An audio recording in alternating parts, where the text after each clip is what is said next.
देखिए कितना अभ्यास 5 है।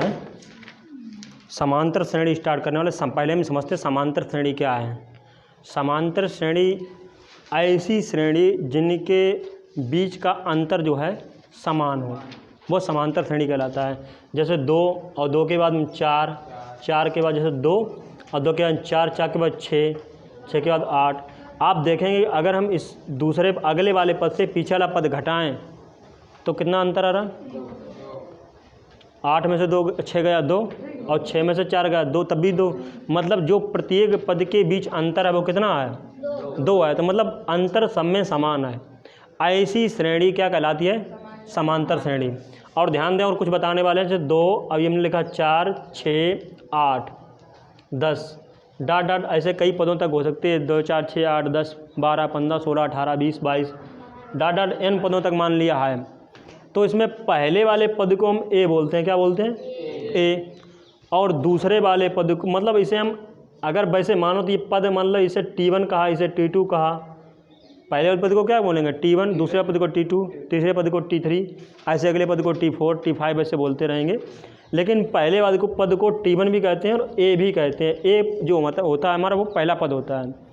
पहला पद यहाँ क्या है? 2 और दूसरा पद जो है T4 है। अगर हमें यहाँ पर इसे पहला पद कहेंगे, क्या कहेंगे? पहला पद। पहला पद क्या है? ए। और वहीं अगर इनके बीच जो अंतर होता है उसे बोलते हैं सार्वांतर। क्या बोलते हैं? सार्वांतर। सार्वांतर को लिखते हैं डी से। दूसरे पद में से पहले वाले पद को घटाया जाता है। जैसे 4 में से अगर हम 2 घटाएं तो इसका सार्वांतर क्या आएगा? 2। तो ये सार्वांतर प्रत्येक पद के बीच जो अंतर होता है वो क्या कहलाता है? हमारा सार्वांतर। याद रहेगा। अगर हमें आगे का कोई पद ज्ञात करना है या अंतिम पद ज्ञात करना है उसके लिए सूत्र होता है Tn बराबर a + n - 1 इंटू डी। जैसे हमसे ये पूछ दिया जाए, सपोज दैट हमसे ये है एक पहला पद हो गया, ये दूसरा पद, ये तीसरा पद, ये चौथा पद, ये पांचवा पद, आगे छठा, सातवां, आठवां, नौवां, 10वां पद आएगा। हमें नहीं पता कि 10वां पद कौन सा होगा। तो यहाँ पर Tn मतलब T10 बराबर a + n - 1 इंटू डी, इसके माध्यम से निकाल सकते हैं कि 10वां पद कौन सा पड़ेगा। जैसे यहाँ 2 4 6 8 10 12 14 16 18 22 24 1 2 3 4 5 6 7 8 9 10। तो 10वां पद यहाँ 22 हमने पूरी लिखने के बाद हमें पता हुआ कि 22 आए। 18 के बाद 26 आएगा और 20 के बाद में 22। ओके, तो हमें पता है कि हमें पूरी श्रेणी हमने लिखी है अपने आप से, तब हमें पता हुआ कितना आया? 20। लेकिन इस सूत्र के माध्यम से हम बता सकते हैं कि 10वां पद कौन सा होगा, 20 होगा कि 22 होगा कि 24 होगा। ठीक है, तो इन चीज़ों को हम ज्ञात करेंगे। यही हमारी क्या है? समांतर श्रेणी। ऐसी श्रेणी जिनके पदों के बीच अंतर समान हो वो क्या कहलाती है? समांतर श्रेणी। तो हम आइए समांतर श्रेणी का पहला सवाल 5A के माध्यम से स्टार्ट करते हैं। Exercise 5A। इसमें पहला सवाल दिया गया। इसमें पहले सवाल में प्रत्येक पद समांतर श्रेणी में है, इनका प्रथम पद और सार्वमांतर लिखिए। क्या बताएगा? प्रथम पद और सार्वमांतर। जैसे हमें श्रेणी दी गई 3, 1, -1, -3। इसका प्रथम पद क्या है? प्रथम पद क्या है इसका? तो यहाँ लिख दें प्रथम पद a बराबर कितना है? सार्वमांतर क्या होगा? सार्वमांतर मतलब d बराबर कितना होगा? 1 में से ये घटा दो, अगले पद वाले में से पिछला पद घटा दीजिए। तो 1 - 3 बराबर -2, क्योंकि 1 में से 3 नहीं जाएंगे तो 3 में से 1 घटाना पड़ेगा। किसका? ऋण के 2। तो सार्वमांतर ऋण का 2 है और a क्या है? प्रथम पद। प्रथम पद हमारा कितना आया इस श्रेणी में? 3 और सार्वमांतर कितना आया? -2। समझ में आया? इसी प्रकार हम दूसरा सवाल लेते हैं। मान लीजिए -5, ये पहला सवाल है। दूसरा सवाल हमारा है -5 -1 और -3 7। इसका पहला पद क्या है? -5। पहला पद क्या है? -5। और d हमारा क्या होगा? d दूसरे पद में से पहले पद को घटाएंगे, वही हमारा क्या होगा? d मतलब सार्वमांतर। -1 में से घटाइए -5। अब यहाँ माइनस का 1 लिखा, ऋण चिन्ह जैसे कोष्टक घटेगा तो ऋण क्या होगा? धन। धन के 5 और 5 में से ऋण का 1 चला जाएगा, कितने आएंगे? 4। तो हमारा सार्वंतर कितना आया? 4। तो ऐसे करके आप लगा सकते हैं। ये सारे सवाल आप लगाए लो, लगाइए। अगर नहीं लगा पाएंगे तो हम बताएंगे। देखिए ऐसे तीसरा सवाल देखिए, इसमें तीसरा सवाल हमारा कह रहा है 1/3, 5/3, 9/3, 13/3 डॉट डॉट ऐसे श्रेणी चल रही है। तो इसका प्रथम पद कितना है बताइए आप? तो प्रथम पद ए बराबर कितना हो जाएगा? 1/3। और डी कैसे निकालेंगे? दूसरे पद में से पहले पद को घटा दीजिए भाई। 5/3 में से 1/3 हमने घटाया। जब हर बराबर होते हैं तो अंश में से अंश घटा दीजिए, 4/3। तो सार्वंतर कितना आया? 4/3। ऐसे हमारा चौथा सवाल है, देख लीजिए इसको भी। 0.6, 1.7, 2.8, 2.9। 3.9 है। अच्छा 3.9 है, ओके 3.9 लिख लीजिए। अब देखिए इसमें पहला पद हमारा कितना है? 0. सार्वंतर डी बराबर 1.7 माइनस 0.7 में से 6 जाएंगे, 1 बचेगा। दशमलव लगाइए, 0 में 1 में से 0 जाएगा 1, तो 1 पॉइंट लिख लेंगे। इसे करके दिखाओ सभी।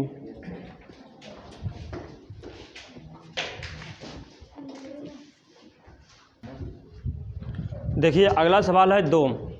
सवाल 2 ये कह रहा है कि निम्नलिखित में जो श्रेणी दी गई है उस श्रेणी के सार्वंतर ज्ञात कीजिए और उसके 3 पद और लिखिए। जो श्रेणी दी गई है वो श्रेणी के सार्वंतर ज्ञात कीजिए और 3 पद और ज्ञात कीजिए। जैसे हमारा पहली श्रेणी है 2, 4, 4, 8, 16 डॉट डॉट करके ऐसे दी गई है। अब इसने ये पूछा है कि आगे के 3 पद और लिखो, वो क्या होंगे? आगे के 3 पद और लिखो। यहाँ 2 है, यहाँ कितने? 4, और 4 के बाद में 8। यहाँ 2 दूनी 4, 4 दूनी 8, और 8 दूनी 16, 16 दूनी 32। तो गुणोत्तर इस क्रम में चल रहा है। कौन समांतर, इसमें लिखा है कौन समांतर श्रेणी में है। यदि समांतर श्रेणी में है तो उनके सार्वंतर और 3 पद लिखिए। यहाँ पर देखिए सवाल नंबर, यहाँ ध्यान दो, ये समांतर श्रेणी में है या नहीं भी है, पहले ये बताइए हमें, ये देखना है। तो पहले हमें समांतर श्रेणी में ज्ञात करने के लिए पहला पद हमारे पास 2 है ही, उससे कोई दिक्कत नहीं। अब ये पूरी की पूरी श्रेणी समांतर श्रेणी में है या नहीं है। 4 में से 2 घटाएंगे, कितने बचेंगे? 8 में से 4 घटाएंगे, कितने बचेंगे? यहाँ 2 बच रहे, यहाँ 4 बच रहे, और यहाँ 16 में से 8 घटाएंगे। तो क्या आपको ये समांतर श्रेणी में लग रहे हैं? तो ये श्रेणी समांतर श्रेणी में नहीं है, लिख दीजिए। यह श्रेणी समांतर श्रेणी में नहीं है, समांतर श्रेणी में नहीं है। ठीक, पहले उन्होंने पूछा समांतर श्रेणी में है या नहीं, इसका जवाब दीजिए, और फिर अगर है तो उसका सार्वंतर ज्ञात कीजिए और अगले 3 पद और ज्ञात। पहले समांतर श्रेणी में नहीं है। अगला सवाल हमारा है -10, -6, कितना है? -2, 2।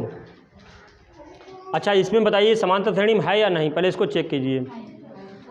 पहले हम क्या करेंगे, इसको इससे घटाएंगे, फिर इसको इससे घटाएंगे, फिर इसको इससे घटाएंगे। अगर पद समान आते हैं, मतलब अगर पहले वाले को दूसरे वाले से घटाते हैं तो हमारा D1 निकलता है, दूसरे वाले से इसको घटाएंगे तो D2 निकलेगा, इससे घटाएंगे तो D3।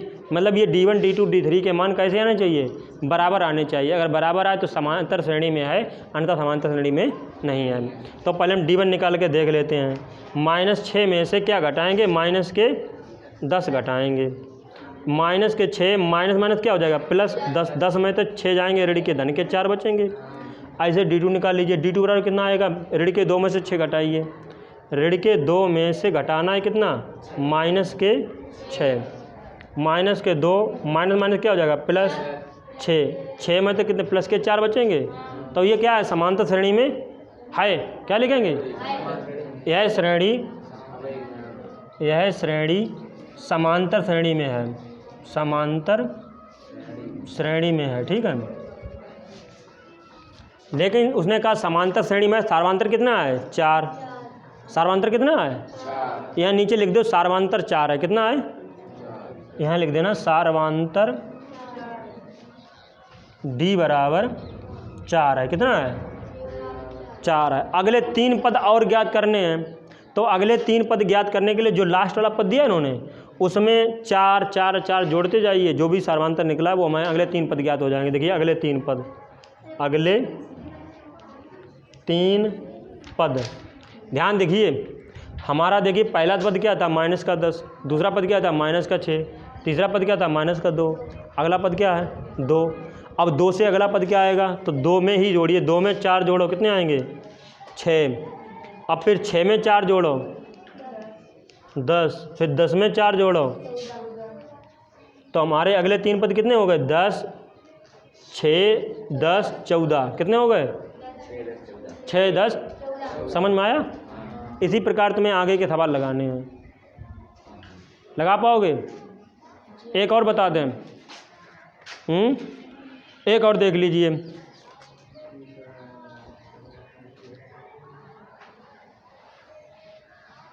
चलिए ये सवाल हम बताते हैं। सवाल नंबर 3। सवाल नंबर 3 हमारे पास है 3,3 plus √2 plus 3 plus 2√2 plus 3 plus 3√2 plus 3 plus, बस इतना डाट डाट करके है, डाट डाट। ध्यान दीजिए। अब पहले हम ये पता करेंगे समांतर श्रेणी में है या नहीं है।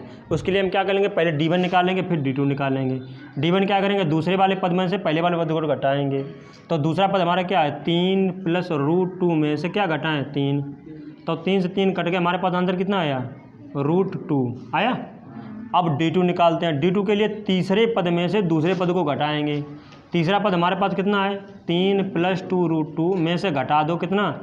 3 प्लस 2√2, लेकिन ऋण चिन्ह का अंदर गुणा हो जाएगा तो ये क्या हो जाएंगे? -√2। बात समझ में आया? अरे नहीं समझ में आया तो इसको ऐसे कोष्टक के अंदर बंद कर लो। अब तो समझ में आया होगा। ऐसे ये 3 प्लस 2√2 ऐसे लिखे रहने दो, माइनस चिन्ह का अंदर गुणा कर दो, -3 और प्लस -√2। 3 से 3 कट गए धन ऋण के, ये 2√2 धन के, ये 1√2 ऋण का है, तो 2√2 में से 1√2 जाएगा, कितना बचेगा? √2। तो इसके मतलब समझ में आ रहा है D1 और D2 के मान समान हैं, अतः ये समांतर श्रेणी में है। यह श्रेणी समांतर श्रेणी में है। किसमें है? समांतर श्रेणी में है। और इसका सार्वमांतर कितना है? D बराबर √2। सार्वमांतर कितना है? √2। अगले 3 पद कैसे ज्ञात करेंगे? इसका जो लास्ट पद है उसमें √2 जोड़ो, फिर जो अगला पद है फिर उसमें √2 जोड़ो, फिर अगला पद है उसमें √2 जोड़ो। ऐसे में 3 पद करके ज्ञात हो जाएंगे। अगले 3 पद, अगले 3 पद। अगला पद हमारा क्या था? 3 प्लस 3√2 था, 3 प्लस 3√2 था। तो इसमें √2 जो सार्वमांतर निकला वही जोड़ो। इसमें √2 हमने जोड़ दिया तो हमारा कितना हो जाएगा? 3 प्लस 3√2 और 1√2, 4√2। फिर इसके अगला वाला पद, इसके अगला वाला पद क्या आएगा? 3 प्लस 4√2 में 1√2 और जोड़ दीजिए। 3 प्लस 4√2 में क्या जोड़ दिया? 1√2 और जोड़ दिया हमने, तो 3 ऐसे बने रहेंगे, 4√2 और 1√2, 5√2 हो जाएंगे। कितने हो जाएंगे? इसी प्रकार अगला अगर हमें पद इसके आगे वाला पद ज्ञात करना है तो कितना होगा? 3 प्लस 5√2 में से 1√2 और जोड़ दीजिए, क्योंकि सार्वमांतर √2 है हमारे पास। तो कितना हो जाएगा? 3 प्लस 6√2। तो अगले 3 पद कितने हैं? 3 प्लस 4√2, 3 प्लस 5√2, 3 प्लस 6√2। यही हमारे अगले 3 पद होंगे। ठीक, इस प्रकार आप लगाइए। आइए अगला सवाल देखते हैं। सवाल नंबर 4 है दूसरे का। इसमें है a comma a square comma a घात 3 कामा a घात 4, ऐसे डाट डाट चलता जाएगा 5 तक, 6 तक, 7 तक ऐसे। अब इसमें ये पूछा गया समांतर श्रेणी है या नहीं है। तो पहले हम D1 निकालते हैं। D1 में से क्या करेंगे? दूसरे वाले पद से पहला पद घटाएंगे। a स्क्वायर में से a घटाएंगे, घटेगा नहीं, क्योंकि समान घात वाले जब पद होते तभी घटता है। भाई 2x स्क्वायर होते में तब x स्क्वायर घटता, ना कि 2x स्क्वायर में x वाला कहीं घट जाता है, नहीं घटेगा ना। और अगर D2 निकालें हम तो D2 तीसरे पद में से पहले पद को a³ में से a स्क्वायर, घटेगा? नहीं घटेगा। तो ये क्या लिख देंगे? यह श्रेणी समांतर श्रेणी में नहीं है। यह श्रेणी समांतर श्रेणी नहीं है, समांतर श्रेणी नहीं है। सवाल नंबर 5वां की बात करते हैं। 5वां सवाल हमारे पास है,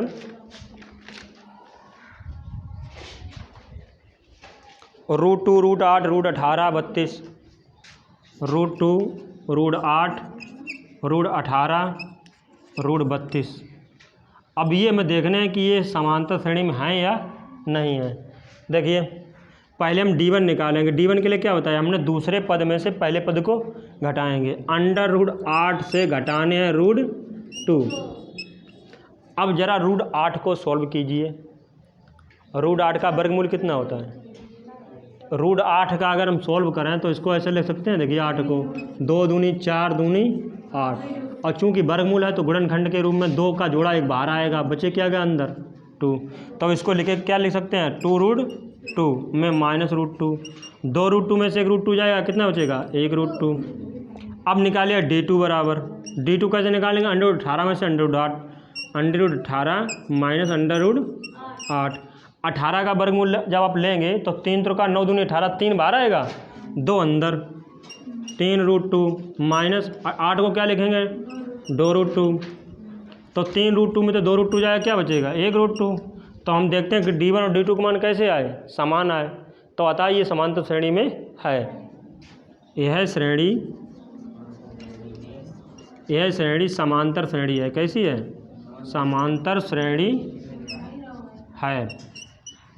अब इसके अगले 3 पद ज्ञात करने, क्या ज्ञात करने हैं, अगले 3 पद। देखिए अगले 3 पद, अगले 3 पद ज्ञात करने के लिए क्या करेंगे, √32 के आगे वाली संख्या ज्ञात करनी है ना। तो √32 में हम क्या जोड़ेंगे, √2 जोड़ेंगे, फिर उसके बाद जो आएगी संख्या उसमें √2 जोड़ेंगे। तो ऐसे हम करके में 3 पद ज्ञात हो जाएंगे। √32, अगर आप चाहो तो इस श्रेणी को थोड़ा यहाँ पर सही करके लिख सकते हैं, चाहे बना रहने दो, कोई भी दिक्कत नहीं है। 32 में √2 जोड़ना है हमें, तो 32 को हम क्या लिख सकते हैं सही करके, 16 दूनी 32 होगा, तो 16 क्या होगा 4√2, और में 1√2 जुड़ जाएगा तो कितना आएगा 5√2। कितना आ जाएगा 5√2। अगली पद में लिखना है तो 5√2 में 1√2 और जोड़ दो भाई, 5√2 में 1√2 और जोड़ेंगे, तो 5√2 में जब 1√2 और जोड़ेंगे तो क्या आएगा 6√2, और फिर अगले पद 6√2 में 1√2 जोड़ेंगे तो क्या आएगा, तो आएगा 7√2। तो अगले 3 पद हमारे कौन कौन से, एक 5√2 है, एक 6√2 है, एक 7√2 है। जैसे कि इसको लिख सकते हैं, ध्यान देना, देखिए ये √2 √18 लिखे हैं, एक मत √2 √8 और √18 और √32, इसको हम ऐसे लिख सकते हैं 1√2, और 8 को क्या लिखते हैं 2√2, 18 को 3√2, 32 को 4√2। आप देखें यहाँ 2√2, 3√2, 4√2, और फिर अगला 5√2, अगला 6√2, अगला 7√2। इस प्रकार ये श्रेणी समांतर श्रेणी में प्राप्त होगी। ये बात है।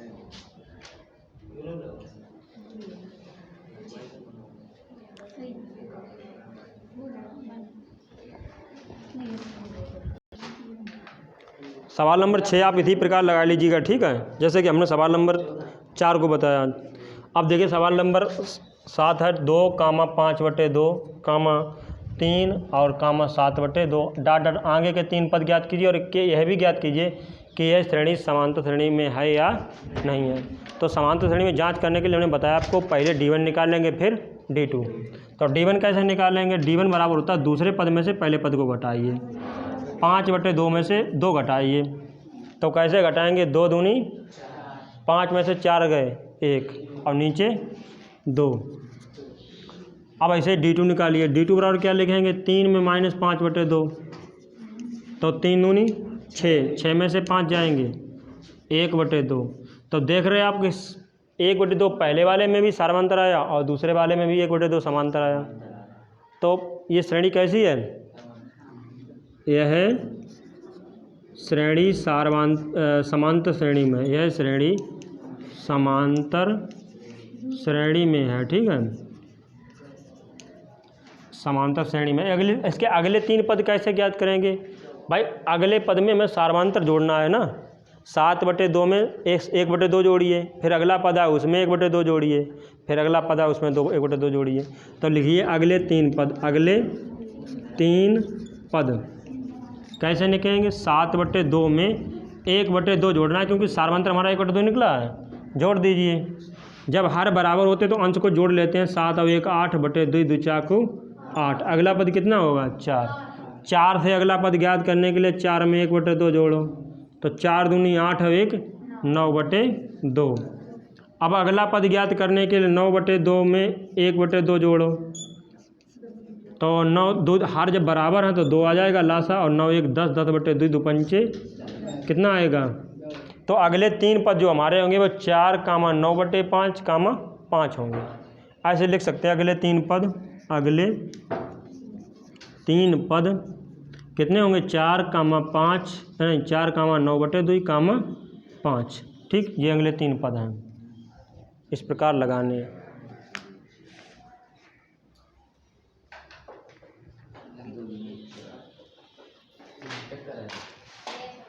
देखिए सवाल नंबर 3।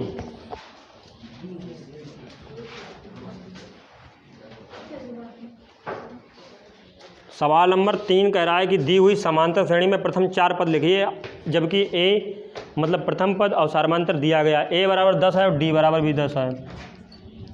ठीक है, इसके 4 पद ज्ञात करने हैं। कितने पद ज्ञात करने हैं? तो 4 पद क्या ज्ञात करने हैं? हमने बताया कि पहले पद में सार्वंतर जोड़िए, फिर जो अगला पद है उसमें सार्वंतर जोड़िए, फिर अगला पद है उसमें सार्वंतर जोड़ दीजिए। यही तो करना है हमें। देखिए प्रथम 4 पद, प्रथम 4 पद। ठीक, तो प्रथम 4 पद, पहला पद तो हमारे पास ए है ही 10। दूसरा पद क्या होगा? पहला पद हमारा कितना आएगा? पहला पद कितना आएगा? वो तो 10 ही पहला पद। दूसरा पद कितना आएगा? दूसरा पद 10 में हम 10 जोड़ेंगे 20 आएगा। तीसरा पद कितना आएगा? 30। चौथा पद तो समझ में आया? ठीक है, तो ऐसे ही आपको 4 पद ज्ञात करने हैं। जैसे इसमें एक सवाल हो रहा है -2 और डी बराबर 0 है। ए बराबर कितना है? -2 और डी बराबर कितना है? 0। अब इसका अगला पद हमें ज्ञात करना है। देखिए 4 पद क्या होंगे? 4 पद। तो 4 पद में पहला पद तो -2 है ही, और अगले पद में जब 0 जोड़ेंगे तब भी -2 आएगा। फिर जब अगले पद में 2 जोड़ेंगे तब भी -2 आएगा। -2 इसमें लगातार -2 ही आएंगे, कितने भी जोड़े जाएं। ठीक है, चलिए।